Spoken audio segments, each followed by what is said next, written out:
Hey, welcome to the Offline Podcast with John Jackson. Hey, we want to make sure that you hit that like button and subscribe and join our team. And don't forget that alert button so you know when we do a podcast, you know what we're doing. And we welcome comments and questions. So visit theofflinepodcast.com. Hey, today's another great day on the podcast. And today's guest, I know a lot because we used to hit each other a lot. So this gentleman went to Fort Valley State. He was drafted by the Steelers in '87, was a 6th-round pick, and he was the 150th pick overall in the draft. He was a 5-time Pro Bowler, 3-time first-team All-Pro, AFC Defensive Player of the Year, 2-time Steeler MVP, and he made the Steelers all-time team, and he just made the Hall of Honor. Hey, we want to welcome to the podcast, Greg Lloyd. Greg, what's going on, brother? What up, JJ? What's happening, man? I'm doing what you should be doing. Out here trying to hit my golf ball. It's cold here, man. It's too cold. It's like 50 degrees. Oh, wow. Here, if it's 50 degrees and above, we'll play. If it's under that, we're not. But I got caught. Wednesday's my golf day, man. And I was like, I kept looking, and it was raining, and it stopped. So I'm actually stuck at the country club. So I'm sitting out on the terrace now. And I go, if I try to go home, I'm going to miss it. So I just ran in here and sat underneath the terrace here. So we talking on the golf course now. See, the thing about the Steeler Brotherhood, if I ask a guy that I played with the Steelers to do something for me, it's like, okay, when do you need me? I ask somebody else, and they're like, they play me crazy. Hey, dude, and everybody's like, why you got all these Steelers on? Because if I ask them to do something for me, they're gonna do it, right? Guys show up. Those are the guys that show up. That's what it's all about. Yeah, that's a crazy thing. So let's talk about your career. When you first came in the league, you got hurt your first year, and that was a strike year too, right? Oh yeah, first 2 years. Think about it, JJ. First 2 years, I came in a strike year at '87, and I came in with the likes. I got to meet and play against and with doing practice like yourself, Mike Webster and John Stallworth and Donnie Shell and people like that. And it was just great to watch how these guys work and carried themselves. But yeah, my second day of training camp, I got tight end, rolled up on the back of my knee, total reconstruction surgery on my left knee. And when you hear about that kind of stuff, I should have never played again. And then my second year, very next year, you rehab, you come back, and second year, chasing Randall Cunningham in the vet and popped it again. Matter of fact, I apologize. I was at home, popped it again, and it was the last preseason game. So, I was out on IR for eight total games and didn't get a chance to start my very first regular full season game was against Denver. I think Elway was hurt. Kubiak was quarterback. My first game I ever started was the first game I got kicked out of. So there it is. So you got kicked out of the game, the first game you started. So how much that cost you? How much that cost you? Oh, man. Well, see, back then, I wasn't making a lot of money. So, if it was $2,000 or $1,500, that hurt your pocket back then, comparatively to now. But I can't recall. But, I got fined. As a matter of fact, I think I got fined twice. I got fined for getting kicked out of the game. Then I walked down the middle of the field and gave him a big fist pump for what, and then I think I got fined for that too. So you gave him the number one. Yeah, I know. I gave him the. Yeah. So that was the beginning of what came to be 11 years in Pittsburgh. Yeah. Hey, I used to tell people that practice when we practiced with the Steelers that it was harder than the damn games. Oh yeah. And people were like, "Oh, you're crazy." I mean, tell them what Friday practice was. Well, see, we look Friday practice. People fail to realize that we look forward to Sunday. And the thing about it is that if you've ever seen a mean dog on a chain, and how he lunges out and he got that chain fully extended, and you always wonder what would happen if you just let it go, if the chain broke, what would happen? You got to figure something would happen. So that's how we were. Your Friday practice consisted of number one defense versus number one offense, short yardage goal line. And there was no fake me plays. There were no gimmicks. There were no, we're going to try to dick me plays. It was like, we running in the A gap, the B gap, or the C gap. Stop us. That's how it was. And it was until, straight up live. And we did, and it was live. There was no brother-in-law in it. There was no, whatever. It was like, I can hear Coach Knowles screaming right now, run it again. It's like, so we know where it's going. And I can hear everybody on the other side of the ball going, you got to be kidding me. So we just, if we could have lined 11 guys up in that hole if we wanted to. But yeah, man, you think about it, JJ, that's what made us good. I mean, even early 80s, coming in, we first came in, we didn't come in to a winning team. We had to make it. And but one thing people did know, when they played us, it was a black and blue game when it was over with. I mean, because we were physical. We were very physical. And I know all the rule changes and things that day, what's going on and stuff like that. But, I mean, man, it was a physical game. But practice was something that you just kind of went, wow, man, this is crazy. And then you play the game on Sunday and you got Monday and you go, it don't even feel like we played the game. No. I mean, I remember I couldn't wait to get to the game because we didn't have to do a damn repeat. Start them over. Start practice over. Run it over. Beginning, right? And then I was telling somebody, I said, I saw more guys get hurt in Friday's practice than in the damn game. And people like, you'd be kidding. People, go ahead. I'm sorry, bud. Yeah, go ahead. People would be surprised if you walked into our locker room on a Saturday morning or a Sunday morning before a game to see how many guys were in the tub, how many guys were getting ice packs, how many guys were getting heat on. Almost half the team and mostly starters because of the way we practice, And I'm talking, ice packs, knees, guys popping Tylenol, every kind of thing just to get through a game. But it was, it looked like something from a World War II movie, a Vietnam movie, where everybody was coming, all the injured people had came into the, into the medic building. That's what we looked like on a Sunday morning. Oh, I mean, it was crazy, but we always had a good time because, remember the fish guy on Friday? Come in, we fish on Friday. What? What? Those sandwiches were unbelievable. $5, I think $5 or $6. Listen, not only the fish guy. Do you remember the boot guy? The guy used to sell boots. The old guy. They had guys. Tony had everybody in there selling everything. I think everybody in there bought a pair of those boots at one point. Mm-hmm. Yeah, but then and then I think he was in there selling TVs. He was selling everything. Tony was selling everything. Oh man, it was like the stuff that was happening back then, and you can imagine with social media and what's going on now. Oh, you kidding me? Oh, it would be so many fines going on. It was unreal, because all the people that had access to us. It was unbelievable, Mm-hmm. And then what I hated more than anything though?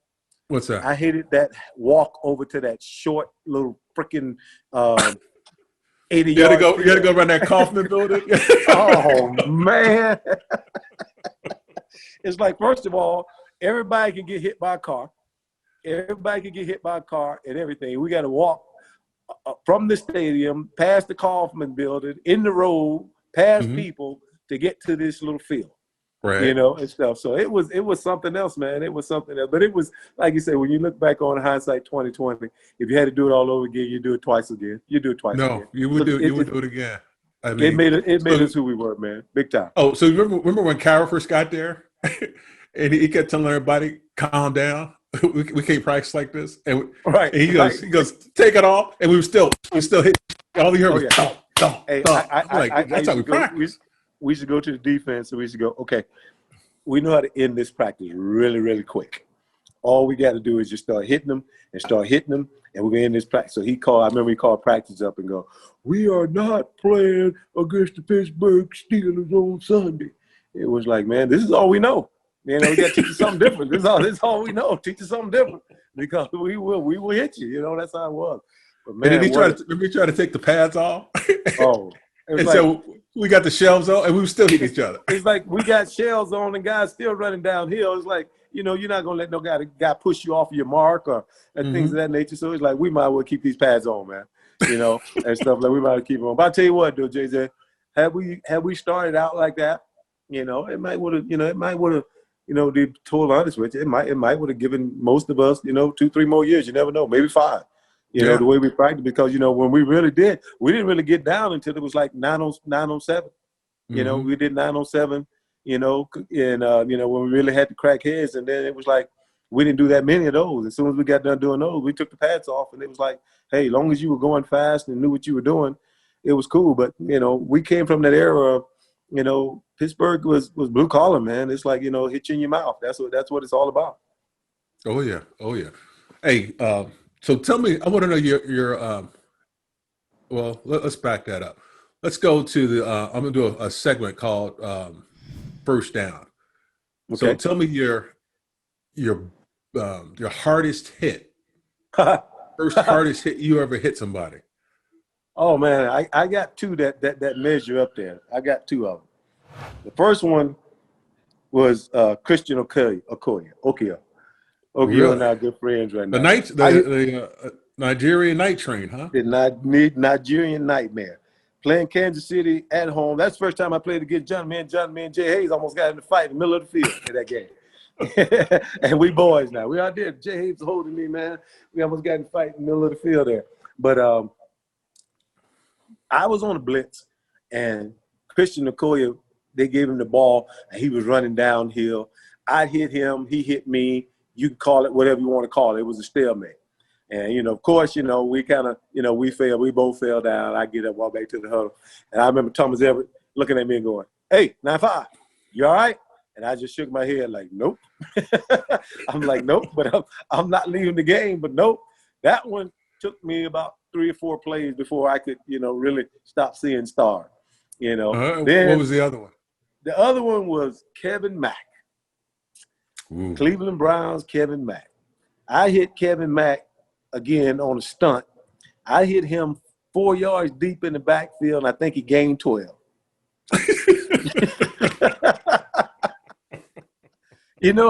I don't know, from a tackle standpoint, we would talk, you form up before you get ready to hit a guy. You hit with your legs, you bring your arm. And I had gotten into that, and before I could get here, he had already dropped his head. And he dropped that helmet right on that shoulder pad where there was nothing at, and that arm went dead. It went super dead, and I just remember laying there. It's like you ever watched the old Western where the guy gets shot, pow, and he drops to his knees, and he's dead, and he's still trying to do something, then he just fall on his face. That was it. That was you. And I wasn't really ashamed because I thought I put a lick on him. And I remember, the funniest thing about it was when Rick Burkholder was our trainer. Burkholder came out to the field. And I remember, my legs were kicking and stuff, and I just had no feeling. I had no feeling across my shoulder. And Burkholder said, hey, big guy. He said, what's going on? I said, man, I said, I don't know. I can't feel nothing. I said, I can feel my legs, but I can't feel my shoulders. I said, tell you what. I said, roll me off of my right shoulder, and, so I can, see if I can move. And Burkholder got down on my helmet. He said, you're not on your right shoulder. I said, well, it's really bad then if I'm not on my right shoulder. I said, because that's what it feels like. I said, it feels like I'm laying on my back, on my right shoulder. But it was just, I got stingers, man. And, to this day, my shoulders are jacked up, from that. But, you're like, again, if you had to do it all over again, I'd do it all over again. But I think that kid, he may have hurt everybody on our team, on our defense at one point. Kevin Mack was a monster, bro. Oh, yeah. Hey, let's talk about St. Vincent's and those hot dorms. We're not talking about the ones they have right now. No, the ones we stayed in. Well, we stayed in both of them, remember? But the air conditioned and the ones without the air conditioned. Yeah, we did. Well, that's right, we did. I forget about that. We did transition over, didn't we? Well, when you first get there, you don't know. I mean, I had the fortunes of being around David Little and Brian Hinkle, and they was like, hey man, you need to get your fan, you need to do this, you need to do that, get your mattress, a good pillow. But you don't think about it after a hard day, working or night, being up in film room all night. You come back and lay down, how hot it can actually get in a bricked up cemented building with a little window in it. And sleeping on those cots.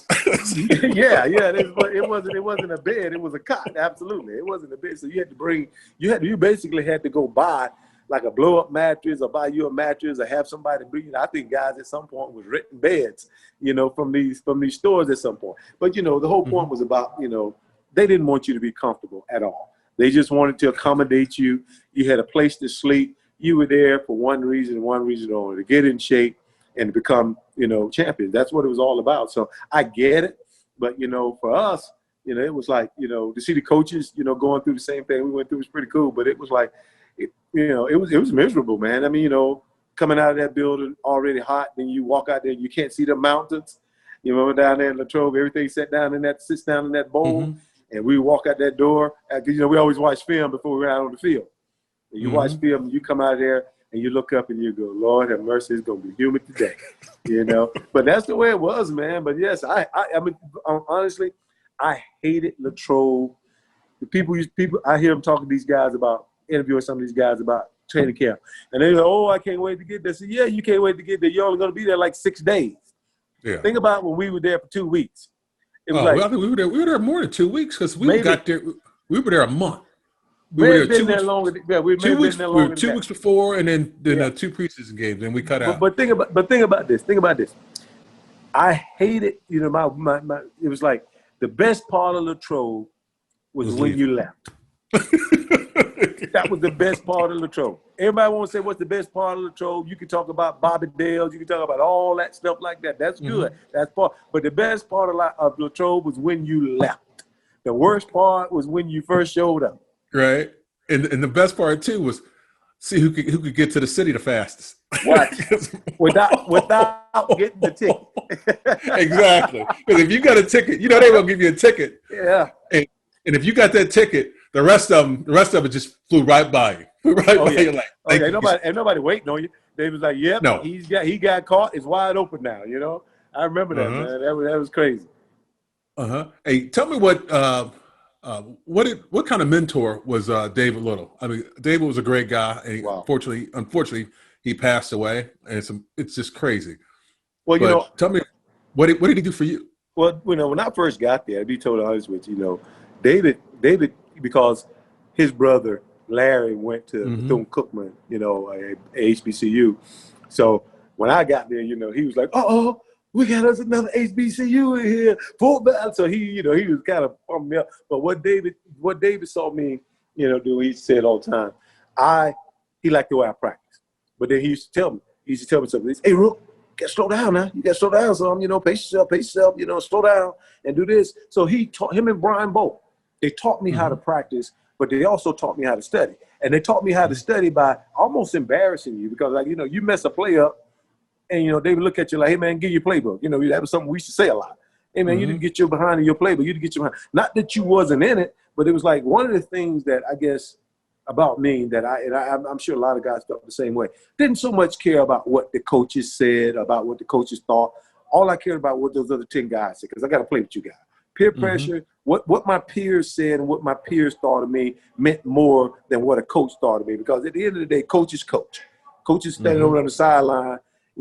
We are the ones who are out there in the trenches and we're the ones getting it done. So when a guy sees you take a playoff, or if you decide to take a playoff, that's big time with another guy who's going, 100 miles an hour until, the whistle blows and then until, next time he comes out there. So I never wanted to be that guy. So my thing was David taught me how to practice. When to go hard, when to kind of ease up, and stuff like that. And I just, like I said, I just think I just took it to another level. And it was like, had it not been for him and guys, coaches like, Jed Hughes and, things of that nature, I don't know if I would have been the guy that I was because it was like there was so much imputed on you to be perfect. And we all know that the number one man that walked this earth that was perfect. But, it was so much imputed to be perfect. You got, you can never get out of position. That's what I loved about Hinkle. Hinkle was not the most athletic guy, and I can't even say that because Brian, he could fool you. But Brian Hinkle, what I loved about him and what I tried to mimic about him, it took for him was that he never got out of position. David Little just knew what everybody was doing all the time, where everybody was all the time. And I would sit there and go, how? How do you know all of this. You know, I'm already trying to I'm having issues trying to figure out what the guy on the opposite side of me is doing. And opposed to, I need to know what Rod's doing. I got to know what C-Lake's doing. I got to know what those 4 guys up front are doing, and the other 2 back. I don't want to know all that. I just need to know what I'm doing, try to do the best I could. But David knew what everybody was doing, and it's what made him a great player. I mean, right. he was another one that never got out of position. He wasn't like the fastest guy on the field, but he could cover because he knew where to be and stuff like that. So things like that, he taught me, you know, hey, listen, man, you know, watch this film, watch how these guys do it, watch this formation. From this formation, this is what they like to do and stuff like that. And sometimes there's things that, you know, that we were given in our notes that coaches didn't see, that David and Brian and them would see. And they say, you know, yeah, they did this, you know, years ago when we played against them, they're going to try. So, you know, just sit in the room and listen to those guys, man, and listen to them talk. It was cool because, like you said, you know, one of the things that I know I did when I first got there, I respected those guys. I respected the older guys. You know, you got Little, Robin Cole, and, you know, Merriweather, all those guys that was, you know, these guys were there. And I was fortunate, probably if Mike hadn't had a contract year and a contract dispute, man, I might have been sitting the bench for a long time. Right. You know? I may not never broken into that. I may not never broken into that lineup. You got Mike Merriweather, Brian Hinkle, David Little, Robin Cole. You got, you know, a bunch of other guys, you know, Dirk Winston and all those guys. I may not have broken into that. So, you know, the cards fell in my favor. Like you said, that's kind of like the old cliche said. Sometimes, you know, when one door closes, you know, another window opens or another door opens. And you got to jump in there and take advantage of it. So I did, man. But Little, man, I tell you what, to this day, I just never understood how a middle linebacker like that could do it. And I only saw it in one other person, and that may have been, and I didn't play with him, and that was Mike Singletary. I think Mike Singletary, you know, played like that, knew what everybody doing, and then modern day, you know, in our era, a little bit behind us, I mean, maybe Ray Lewis. But he knew where everybody was and what everybody was supposed to do, man. And that was, to me, that just made me, you know, I kind of felt like a kid and felt like his little son on the field sometimes, you know. Hey, but he would always tell some good stories. He was a great storyteller because I would love to sit there and listen to him and talk to me. Oh, yeah. And with that raspy voice, hey. Raspy voice. Yeah. Jack, what you doing, Jack? I'm like, huh? What am I doing? Him. What are you doing? What are you doing? What are you doing? What are you doing? What are you doing? He's always telling me we getting game. All right now. Come out here. No, come out here scared. Come out here scared. And how you looking at him like, why are you saying that? He said, and then he go, hey, are you from HBCU? I know you ain't scared. I know you ain't scared. You from HBCU? Then he started that. It's Florida. That Gator, that Gator deal. But he used to get me fired up and calm down at the same time, you know, because he was like, hey man, hey, you overrunning, quit overrunning the play, slow down, quit overrunning. And it was just the nerve, you playing a young kid, you playing in the game. Ain't a lot to expect that from a 6th-round draft choice when you start, but you want to, like I said, you want to impress your teammates. You ain't trying to impress the coaches and everybody else. You want to impress your teammates. Let everybody that went to all these other places know that, hey, listen, I'm worthy. I should be here also. Right. So that was the deal. But man, what a great guy. Both of us came from a small school. Those small schools. Okay. To me, they ain't small, but you know, I always had that chip on my shoulder that I had to be a lot better. I had to be a lot better. All right, since you said that, I'm gonna do this.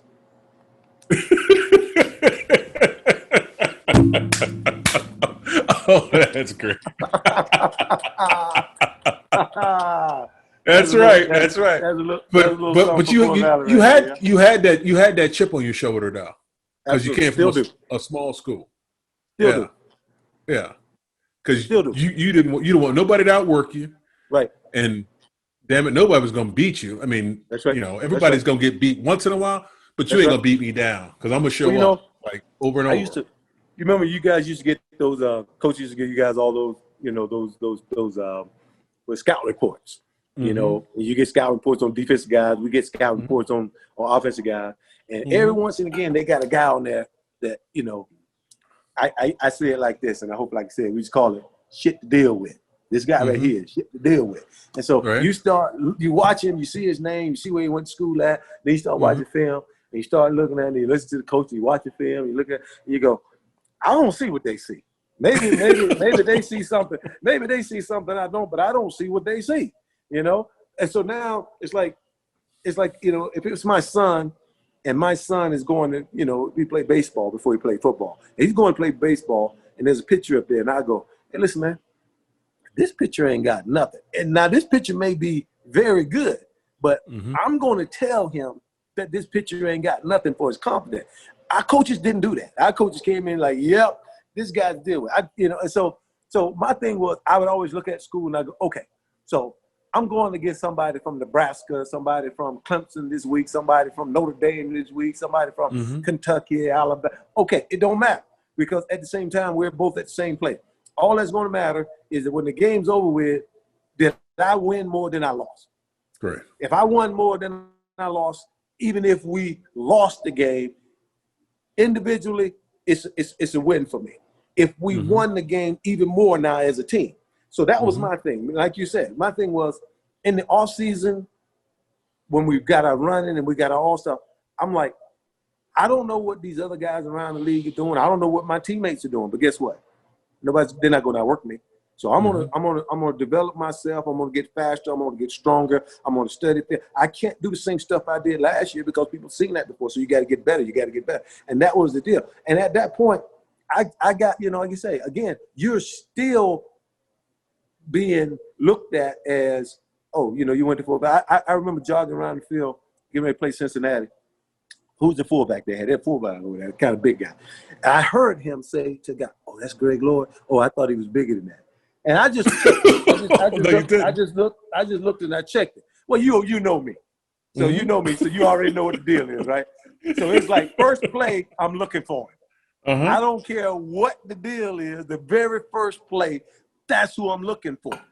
And I don't know who the quarterback was then. I think Klinger. Am I saying it right? Klinger for the Bengals. Yeah.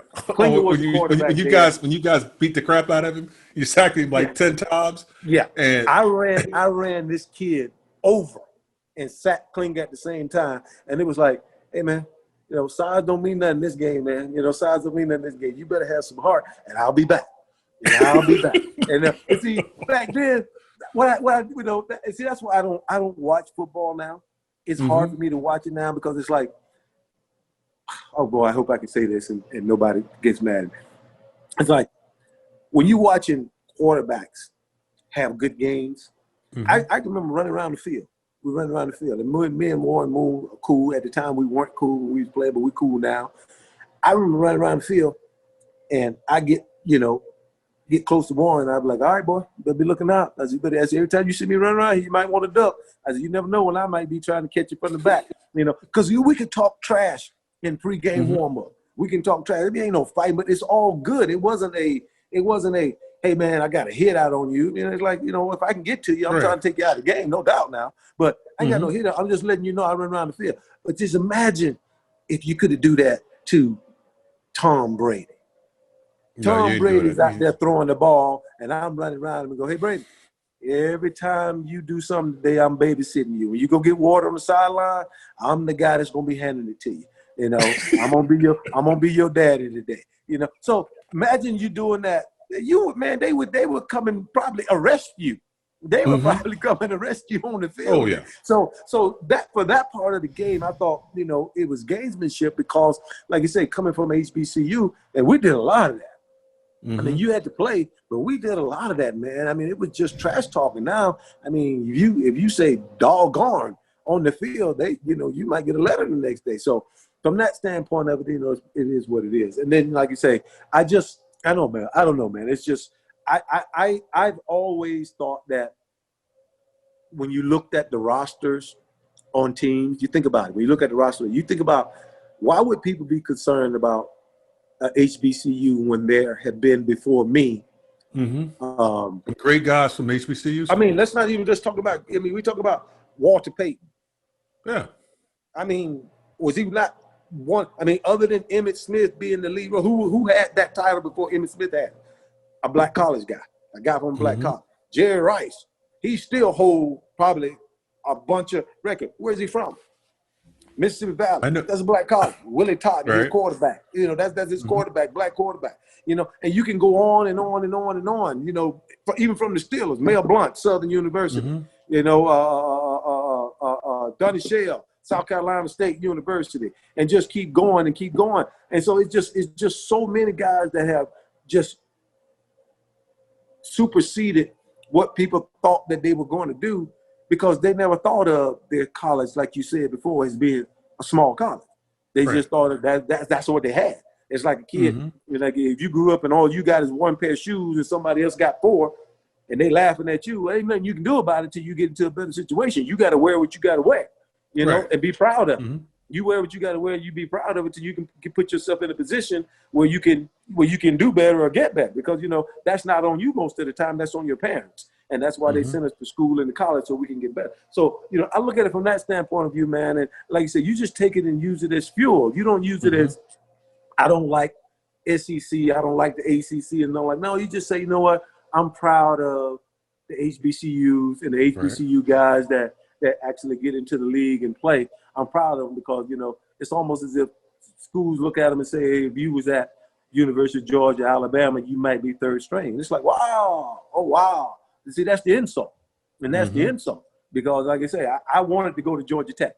I wanted to be a Georgia Tech guy. Georgia, nor Georgia Tech or Alabama, none of them came to my little Peach County High School when I was, you know, coming out of high school. I was the number 2 ranked linebacker, should have been number 1 ranked linebacker in the state of Georgia. And I didn't get no Division I guys coming after me. So right in my little hometown at Fort Valley, man, you got to put it on the map. So we put it on the map. And that's what it's all about. So from humble beginners, man, like you say, you know, you eat humble pie. Still to this day, I just realized that, you know, a lot of that had nothing to do with me. It had to do with the man upstairs. And like you said, he could, you know, that first year, I should have been out of the league, man. And it's just true grit and determination, you know, keep you in there. But, you know, definitely, man, definitely. That's a big deal. And Greg, I used to love practice sketches because I knew I could always piss you off when I put my damn hands on you. Oh, yeah. When I held you, you were done. You were like, oh, yeah. You gonna hold me? I mean, dude, that's what I do. But the thing was, you know, I ain't gonna go say nothing to coach. I come back and I say it to you. It's like, okay, so we holding today. All right. And I probably said some really, really nice things to you. And you said some great things to me, and I'm thinking, dude, that's what I do. I hold. Like, gonna let you run by me? That's how me and Jay Hayes got into it.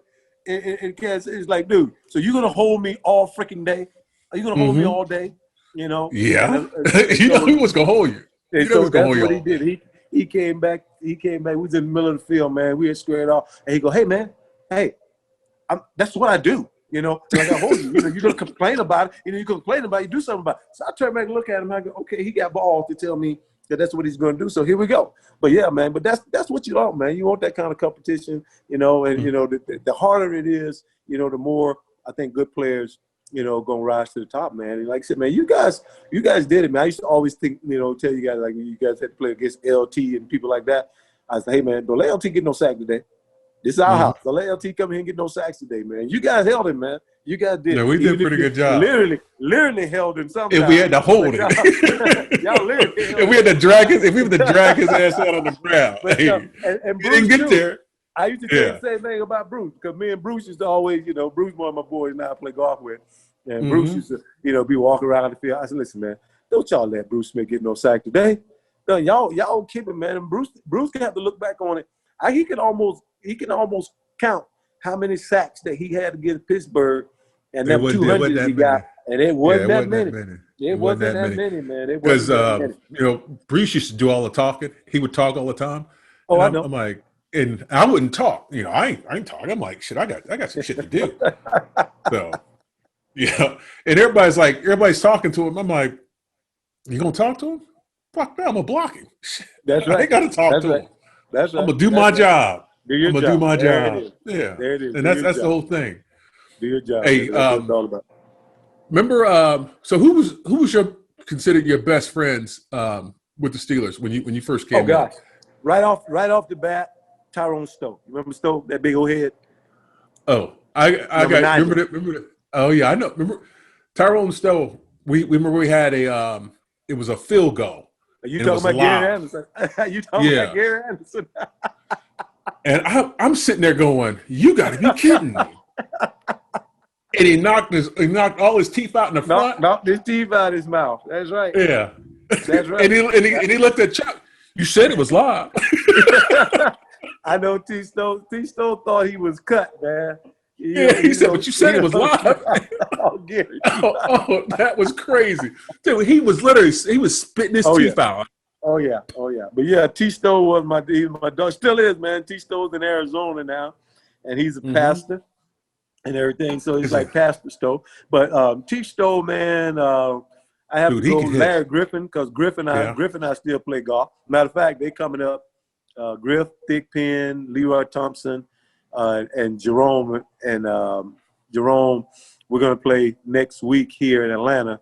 We're starting out at, I think we're playing Brookside. Yeah, Brookside, and then we're going to play Jerome's place. So any of those guys got any better? JB's got a good game right now. You know, he has to show up on TV, so he has a good game right now. Yancey only been playing for about 2 years, but for 2 years playing, he's pretty good. Griff, the last time we played, he broke a drive intentionally. Leroy, I told Leroy should just mail his money in and go on vacation. He's just wasting money. And then Mike Delaney, I played with Mike when I was Mike played fullback for Carolina Panthers my 1 year I played there. And then Jay Tugger, Hammer time. Hammer gonna play with us. Hammer lives here. So me and Hammer play a lot up at Country Club of the South. So he's gonna play with us also. So I think we got 7 guys. But to be honest with you, no. Most of them haven't got any better. they have not. Only thing I got better at was my short and putting. I don't try to hit the ball anymore. I hit it about 275, and I'm happy. As long as it's in the fairway, I can work that all day. Well, man, the last 2 years I spent Christmas in San Diego, and of course I went down there and me and my boy Double D, Double D played golf, man. You know, you can't out nice DeMonte. You know that, right? You just can't out nice him. So I took my boy Pete. I was staying with my boy Pete Shaw, and we went down and played some course. I don't know. You know, they got those crazy names down there. And so called Dirty up, and yeah, we played one day, man. It was cool as heck, man. You know, DeMonte's still DeMonte. Yeah, he's got a good game now. You know, he's got a smooth little game. It was so funny because I was hitting 3-wood in front of his driver. He kept going, that pissed him off. He kept going. He go, Brother Greg.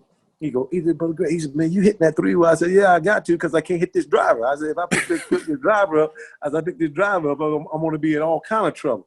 But yeah, they're D, man. You know, he's one of the cool guys, man. But none of those guys have got any better. But yeah, Tyrone Stowe and Larry Griffin, and I got to say, those are the guys that I probably keep in touch with. I mean, since Yancey started playing golf now, you know, more Yancey. And let me see who else. Well, you know, me and Roddy and Lake was always good. But, you know, those guys, they're like, you know, they get really busy, like the rest of us aren't busy. But, you know, like if I call Roddy today, if I call Woody today, the day being Wednesday, he would probably return my call Wednesday, next week. Next week. Carnell would probably return my call Thanksgiving. So I just wait for them to call me, you know, whatever. And then my boy KG, you can't leave KG out. I apologize. KG and I are pretty cool. KG's like, you know, he came in. We had 3 years together there in Pittsburgh. I know it seemed like it was more, but KG and I, you know, are really cool. He has some crazy stuff to say sometime, man. He sent me some texts sometime. All I can do is just shake my head, you know, and stuff like that. But, you know, he's still KG. He's still KG. He's still crazy. He still got crazy ideas in his head and stuff like that. But, you know, love him like a brother, man, and, you know, proud of the brother. So where's he at right now? Is he in California? KG's in Florida. He's in Florida. He's in Destin. Yeah, he lives in Destin. Okay. So he's in Destin, Florida, and everything. And the Woody is in California. Lake's in California. Griff's in North Carolina. Biggs in North Carolina. And Elroy's in we call Leroy Elroy. He's in Tennessee. Yeah, he's in Tennessee. Yeah, I saw him when he came up here a couple times, and because he was married to Tim McGee's sister-in-law. Right. Tim McGee's wife's sister. Right. Yeah, they come when was the last time you talked to Jay Hayes? A couple days ago. Actually, we get together for cigars. So Okay, cool. that's Okay, a cool. big thing. I Oh mean, man, tell me about it. Hey, listen. yeah. I got What's that? my frat brothers making these little plaques. I got to make these little plaques, Uh-huh. and it's got like a, he laminated them. It's got like in the middle, the place to put your cigar. Like on the end, you can put a plate on there that say JJ Pittsburgh Steelers. He can just emboss a laser Pittsburgh Steeler in it, and then on the end of it is where you put your your drinking glass. So we said, because we're on podcast, we said we like your little Yeti cup right there. You put your Yeti cup right there. So when you're traveling, you have it. So it's pretty cool. So he's gonna make a couple of them, man. And I told him it'd be pretty cool. But I'm a cigar guy too, man. I'm sitting out here. I got this. The last one that I tried, my favorite one right now is this Placentia. Have you had the Placentia? Really? The Placentia and the Asian Uh-huh. roux. I've had the Placentia, the Asian roux, and then the leaf. If you had the leaf that's already wrapped up in. The leaf is made in Pittsburgh. Yeah. Those three are the three that I really, really, really like. I keep those in my humidor and my golf bag. But I can't play without smoking one. You see, I used to chew. I remember it's true. And so it's like, to keep me from going and buy some chew, I got to smoke. So, I can't play around the golf without smoking one or two. So I have a cigar bar about 5 minutes from my house. So that's where I spend most of my time at when I'm out on the golf course. No, that's a great place to spin it. But no doubt. I got bells, and Greg, I got to do this real quick. Hey, if you want a great cigar, go to Bell's House Tobacco. I've been going to Bell's for over 20 years, and if you have a bad one, you can take it back, and they'll honor that. But you want to go to Bell's and get a fine quality cigar, and plus you want to learn some more about cigars. And every time I go in there, I learn different things about cigars. So on the screen is his information. Call John Bell and tell him that you saw this on the podcast, and I guarantee you he'll give you some great advice on a quality cigar. So go to Bell's House Tobacco. Okay? Cool beans. Yeah, cool no, beans. that's my that. boy. He gonna appreciate that. He always hooks me up, dude. I mean, oh man. With the latest and greatest. It is some. Now, what's your favorite? What's your favorite you smoke? I've been smoking, believe it or not, I've been smoking a lot of Opus. Okay. And I've had one called The Man. A little pricey, but no, I get them. I got a hookup, so okay, it's one of those. All right. See, my thing of it is that when you start getting over a $25 cigar, you're really paying for a name there. Oh yeah. You get into a good. No, I didn't say I was paying for them. I didn't say I was paying for them. And listen, after you just gave that plug right there, I wouldn't. After that plug you just gave, I wouldn't. All my stuff would be free if I'm giving plugs like that on podcast. But listen, hey, are you familiar with the GTO? Yeah. You got GTO, and then they've got on the south there they got one. I'm trying to think what's the name of it. You got the GTOs. All of the Perdomos and the Padrones are all good ones. But there's some like the Liga Privada. Oh yeah. Listen, I had one Liga Privada, and I felt like when I went home I had been drinking and I had been smoking and somebody had spiked me, man. And that thing hit me, man. I called Mike, my guy. Okay, since you gave your plug, my guy's Mike Ward, Smoke Kings, Back Road. Go right ahead. Georgia. Smoke Kings. Go right ahead. Hey, you want to do a plug for him? You want to do a plug for him? And we'll make sure we put his advertisement in there where you can get in contact with him. We'll do it next time. Okay. We'll do it next time. But Mike, man, put me on this Liga Privada, man, and I promise you, I sat there and I smoked it. Which one was it? Which one was it? You know what? I can't. It was the one that messed me up. I don't know which one it was exactly, but I bought two of them. Try the short one, Greg. He's got a short one, Liga Privada. I bought two of them. That'll blow your mind. The second one is still in my humidor. I refuse to smoke it. The first time somebody comes into my house and decides that they want to smoke a cigar, that's what I'm gonna give them. Dude, I'll smoke that in a heartbeat. Man, that Liga Privada, I'm telling you, but it made me. I had never been high in my life. And hey, listen, I went home I was driving like Miss Daisy, holding on to the steering wheel like this right here. You know, I was like paranoid, nervous, and all I had been doing was smoking a cigar. I told Mike, I said, I never want one again. I've never smoked one again. But you ever had a cigar with a root beer? I have not. Drink a root beer and have a cigar, and I tell you what, it'll give you a buzz. Now it's gonna give you a buzz. I don't want a buzz. No. It's gonna give you a good buzz, not like all crazy. I don't even want a good buzz. I need to have all my mental faculties about me. No. This one will enhance the flavor, but it won't leave that aftertaste. Okay, won't leave that aftertaste. That's what I'm saying. This is something I need to try when I'm home. Yeah. Okay. Yeah. All right. I got it. Cool beans. But listen, man, you're gonna be drinking it everywhere, huh? Huh? Then you're gonna be drinking root beer everywhere. Like, hey, John, you got a root beer? Like, no, I ain't got a damn root beer. Like, you think I'm carrying? Start looking at the sugar content of a root beer. Well, that's why you play golf, so you can play it off. That's why you play golf, so you can play that off. That's right. That's exactly right, man. But see, man, I got back into running, bro. You know, I got my ankle and my knee running, so I get the treadmill. I don't run the street. I wouldn't dare run the street. But I'm doing half hour on the treadmill about 3-4 days a week when I'm home, and I can get it done. You know, this time of the year now, it's hunting season. I just came out of the wood. I went Sunday, Monday, Tuesday. You know, I shot 2 deer. I shot 2 deer. Shot one Monday morning. Shot one Monday afternoon, and everything. So Sunday, Monday.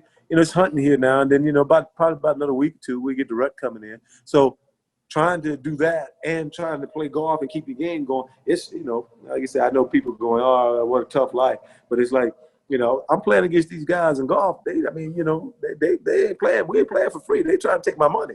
They trying to take my money. So I'm trying. That's why I'm out here today. I'm out here today trying to work on my game because, like I said, then it's. We got this overcast, and it's going, like I said, it started raining, it stopped raining, it started raining, it stopped raining. And so I made a tee time, and I was like, I ain't going to play but 9, I can get him in. And I kept stopping. And then when Josh called me, and he did it, your son called me, I was like, look at this right here.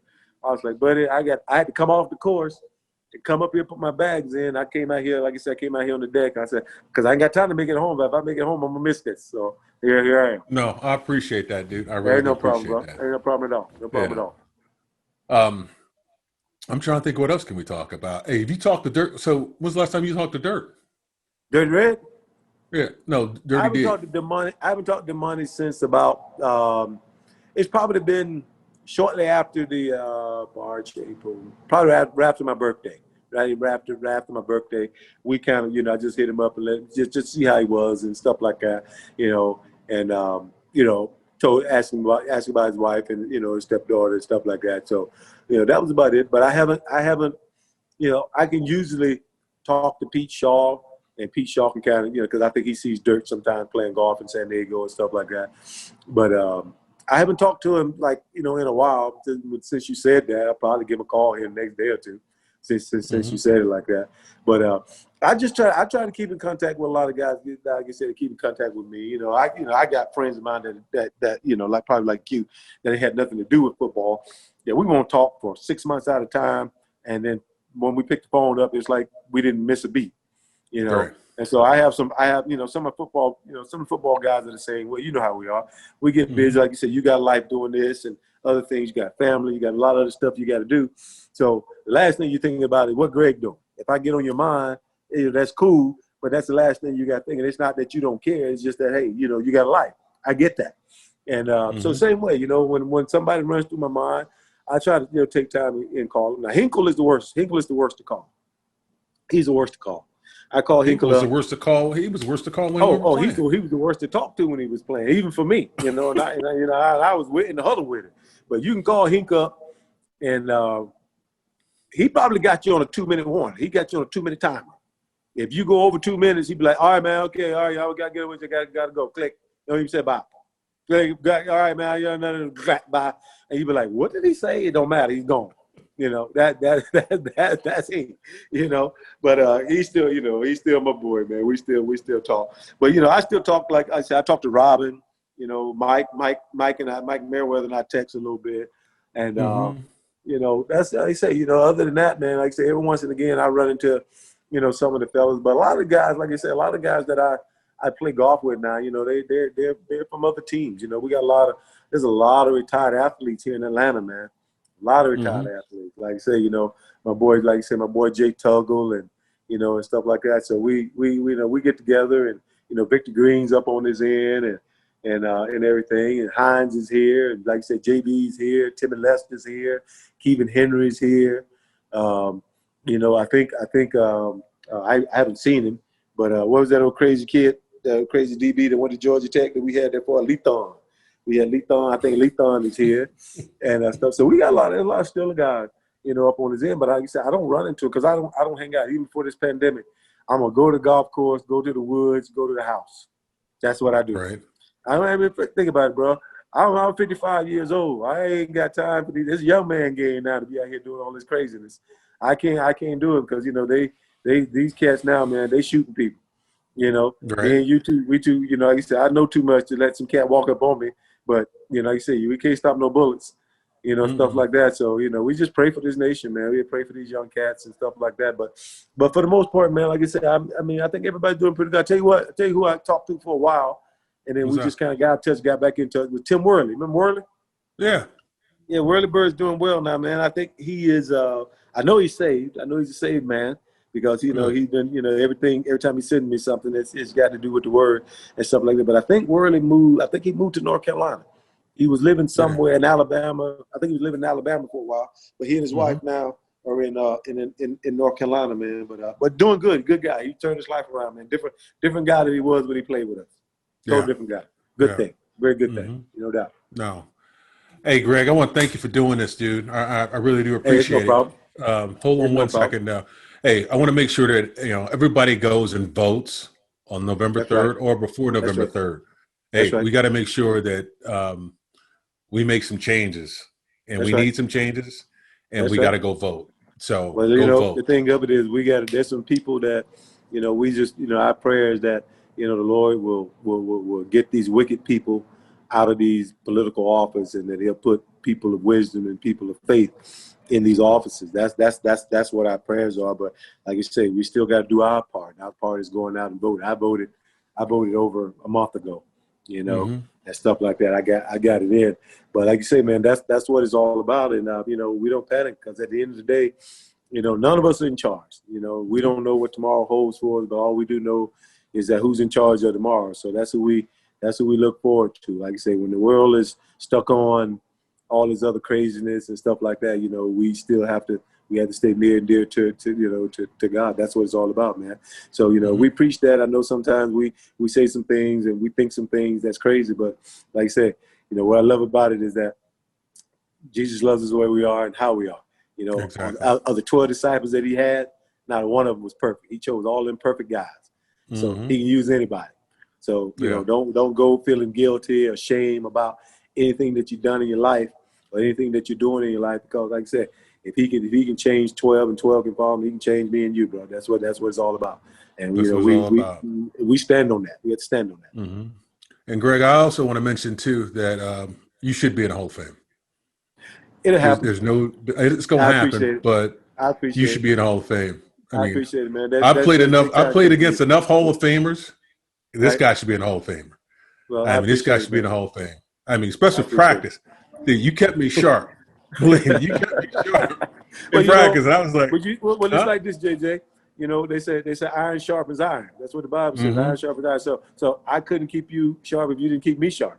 You know, that's what it's all about. I couldn't keep you sharp. You didn't keep me sharp. And then switch you and then go around over there with that other heavy-handed boy from Miami. You know what I'm talking about, right? I know you're talking about Cersei. Cersei with them other heavy hands over there. So it was like, okay, you know, I got JJ standing about 6 foot, 6'5", 6'6", almost 300 pounds. I'm 6'2", 225. I go to Cersei. He over 300 pounds. It's like, okay. I mean, I come out of this and I'm unscathed and I'm good. I'll be okay on Sunday. So that was the thing about it, man. You know, the old saying, it ain't the size of the dog in the fight, it's the size of the fight in the dog, bro. We all had it. You're right. If you're gonna be a Pittsburgh Steeler, That's what you had to be back then. You better have some dog in you. And you better be able to bite. I say, eat your sack lunch. Come to work with your sack lunch, your pail lunch, get it done, and then come Sunday, man. Like you say, win, lose, or draw. Everybody's gonna know that there was a war. There's a war that just took place out on that field out there. And that's what it was about, man. That's what we had to do. And everybody did that, man. And I said, bro, I appreciate all the stuff that you guys are making me better in practice and, even the holding part of it. That's what makes us good, man. I mean, hey, like you say, sometimes referee can't see it all. And you got to take care of yourself, man. But Jay, I appreciate it, man. You're a good person. You're a good man. I know you're a good father. You're a good husband, man. And, keep doing great things, man. You make this thing something, you make this podcast something, really special, man. You can take it wherever you want to take it at, and thank you for, considering having me on here, bro. Dude, I appreciate you, Greg. I appreciate you. And I'll catch up with you soon. All right, no problem. No problem. We either going to get together, get our golf ball, or we're going to get together, smoke a cigar somewhere. We're probably going to do both at the same time. I can do both at the same time.